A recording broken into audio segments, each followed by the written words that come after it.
ታሪካዊ ዕለት መጋቢት 24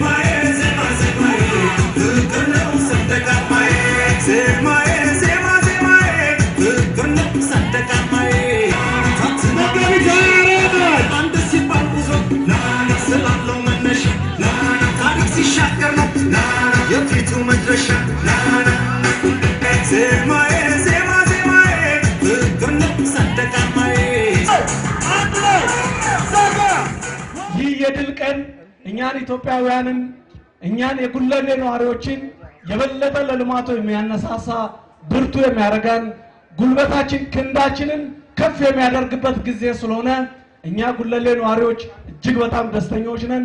ደስም ብሎናል። ልክ እንደ ሌሎች አካባቢዎች ከፍ ብሎ ክፍለ ከተማችን እንዲታይ ያደረገው አንዱና ዋነኛው መጋቢት 24 ላይ የተከፈለው ዋጋ እንዲሁም ብልጽግና ከፍ ብሎ የታየበት የመንግስት ስርዓት የተመሰረተበት ስለሆነ በድጋሚ አሁንም እንኳን ደስ ያላችሁ፣ እንኳን ደስ ያለን። ለዚህ ነው ጉለሌ ላይ ከፍ ብለን እየታየን መልማት ያለባቸው ማደግ ያለባቸው መቀየር ያለባቸው ሰፈሮችን እየቀየርን ስራ የሌላቸው ወጣቶች ስራ እንዲይዙ እያደረግን በልመና ጎዳና ላይ የነበሩ ወጣቶች ከፍ ብሎ ዛሬ ውጤት እንዲያስመዘግቡ እያደረግን ያለንበት ለዚህ ዋነኛው ምክንያቱ የመጋቢት 24 ትሩፋቶች ነውና እኛ ሁላችንም ደስ ብሎናል። በድጋሚ እንኳን ደስ ያላችሁ ማለት እፈልጋለሁ። ይሄ ለውጥ ደግሞ የበለጠ እንዲቀጥል የበለጠ ከፍ እንዲል ከፊታችን ያለውን አገራዊ ሰባተኛው ሀገር አቀፍ ምርጫ የበለጠ ከፍ ብሎ እንዲታይ በድል እንዲጠናቀቅ እንዲሁም ምርጫ ፍጹም ሰላማዊ ዲሞክራሲያዊ እና በህዝቡ ዘንድ ታማኝነት ያለው ምርጫ እንዲሆን ከማድረግ አንፃር የበለጠ ስራ እንድንሰራ በዚህ አጋጣሚ መልእክት ማስተላለፍ ፈልጋለሁ። በርቱ። እጅግ አድርጌ አመሰግናለሁ።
Finish.